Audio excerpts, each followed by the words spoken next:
going to try to explain something today which is a little bit difficult, and it's going to take some abstract thinking on your part. So I would recommend setting aside some time to actually think this stuff through and try to watch this, listen to this when you've got a moment to actually visualize what I'm saying. Because it's only through that visualization of it that I think you'll get an understanding of what I'm trying to express here. And this is primarily related to the idea that the zodiac is not seasonal, as many people believe. And hopefully I will remember, I'll put a link to an article I wrote in the informational section of this video, where there are some general illustrations to help you understand this, some descriptions to help you understand this. So many people think the zodiac is seasonal because they'll say things like, well, during the springtime, there's a lot of Aries qualities existing in nature. And you can think about what Aries means and what you typically imagine the spring to be. And they'll say things like, in fall and in the wintertime, it makes sense because we have a lot of Libra, Scorpio energy, that quality of more internalizing energy, the Scorpio type of feeling, and Capricorn kind of hunkering down and doing the hard work and bearing the cold winter, these sorts of things. And that makes sense for the Northern Hemisphere.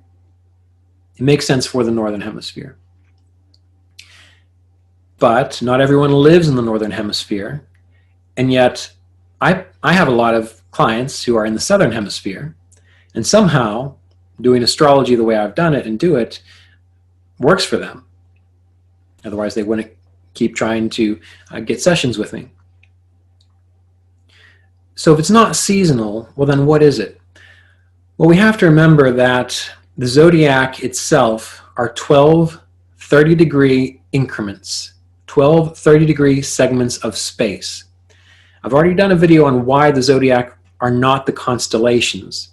And that's primarily because the constellations are nowhere near 30 degrees.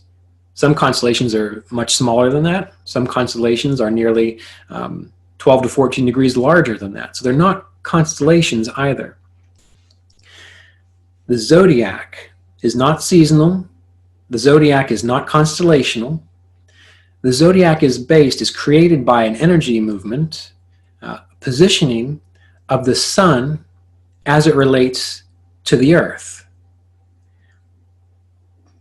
The sun as it relates to the earth. Because from our perspective on the earth, it looks like the sun goes up towards the North Pole, which is when we're going to have summer time in the Northern Hemisphere. And then once we get to summer, it starts to go back down towards the South Pole, which is when we have winter in the Northern Hemisphere. It's reversed in the hemispheres. And if we think about our chakra system, and this is where my own personal insight into this came into manifestation. Sri Yukteswar, who is the teacher, the Kriya Yoga teacher of Paramahansa Yogananda, he was an astrologer. And he would talk about the inner astrology, how Kriya Yoga works on the inner astrology. And many astrologers associate particular chakras, energy centers within the body, with particular zodiac signs. It makes sense. One of my teachers, Richard Fish, who passed many years ago, he also co-authored the books The Art and Science of Vedic Astrology with me. He also talked about the importance of inner astrology, and he was also an ordained, authorized Kriya Yoga teacher.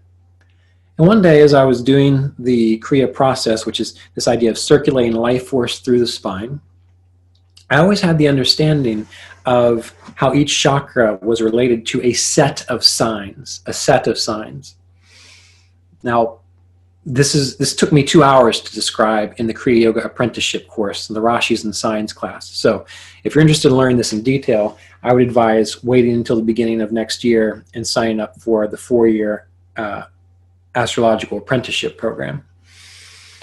But each set of signs represents a chakra. The lower chakra, Capricorn and Aquarius.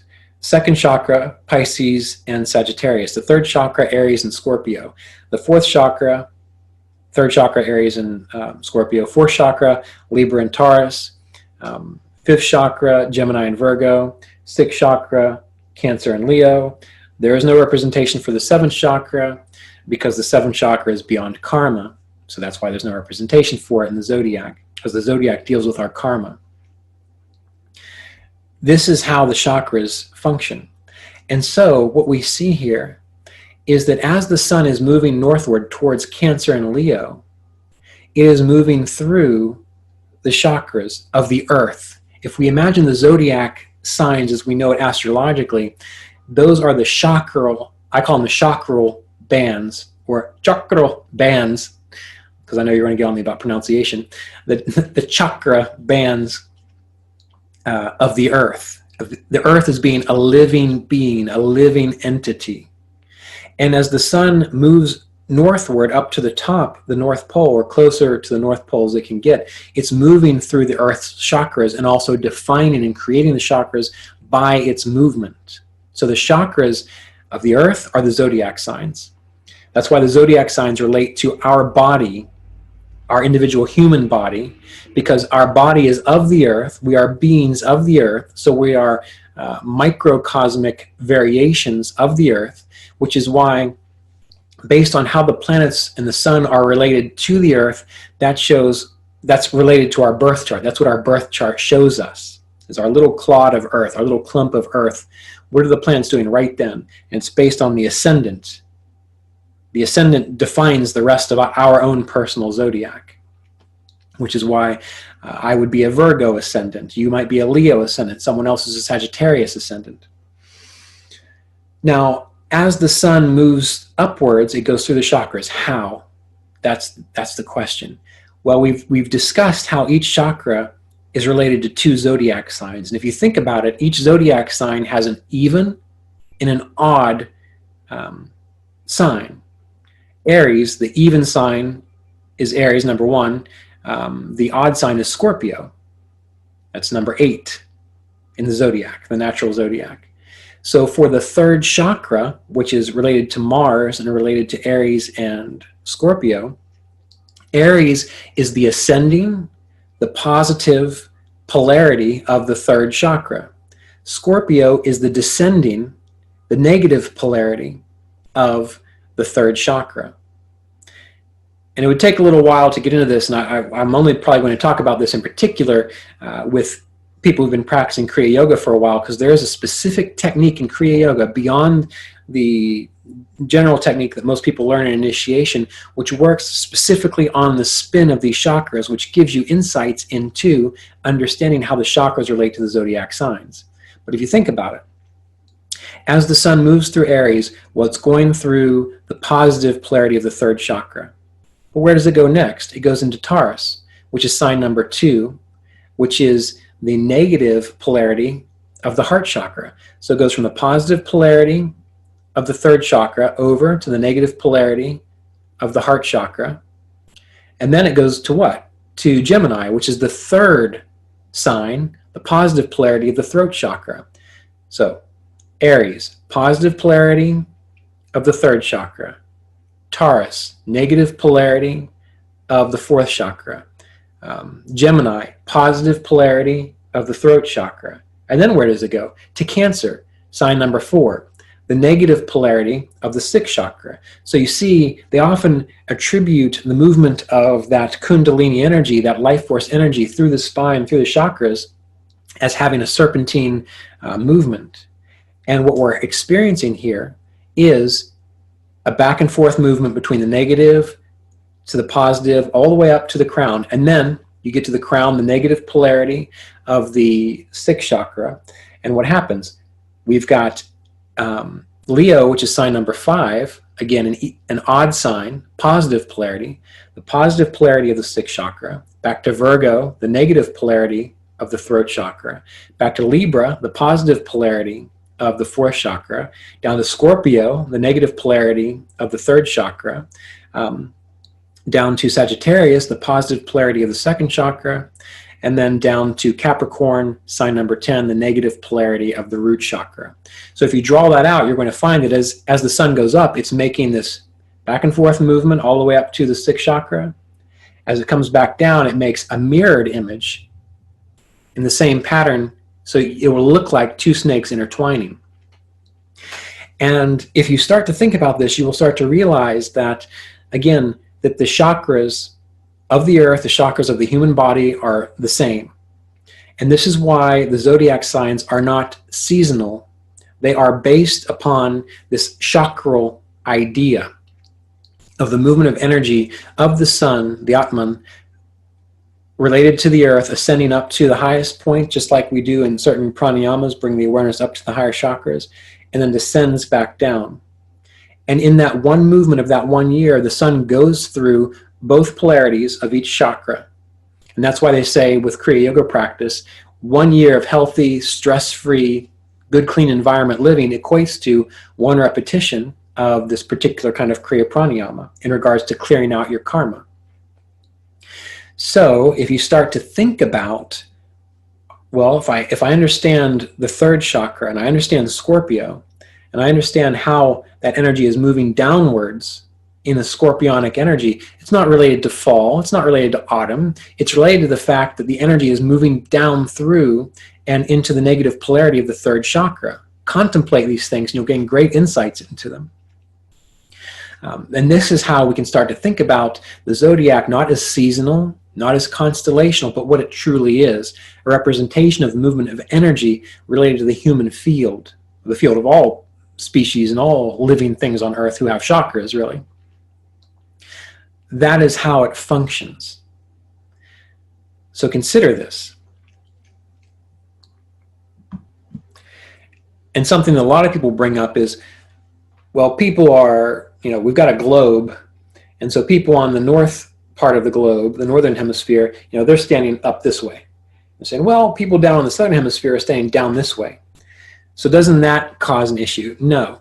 In the same way that whether you're standing on your head, whether you're laying down, whether you're doing one of those flag movements where you grab a pole and you can stick your legs straight out that way, you are being influenced by the movement of the sun to the earth in the exact same fashion, because it's a resonance. It doesn't matter how you flip your body around. You're not going to reverse your karma by standing on your head on the North Pole. The energies, the qualities, the life force, the prana of your body is related to the prana of the earth and what's going on with the earth.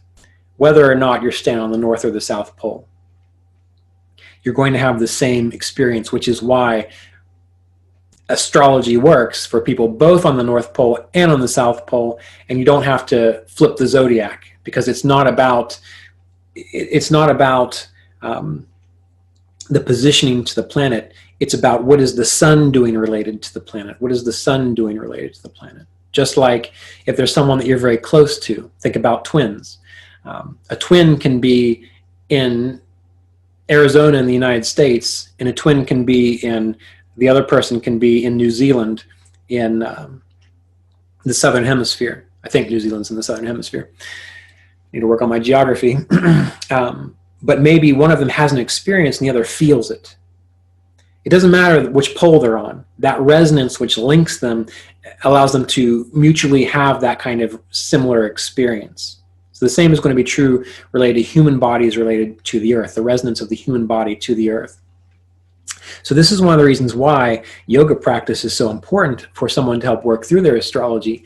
And it's one of the reasons why yoga practice can very much help an individual understand how astrology actually functions. So the zodiac, it's better to say it is a chakral band, a chakra zodiac, or a yogic zodiac, or something of this nature, not basing on the seasons, not basing it on the constellations. And again, I'll put a link to the particular article that I wrote, along with a video attachment in that article that very much explains why you cannot say that the zodiac, the 12 sign zodiac, is constellational.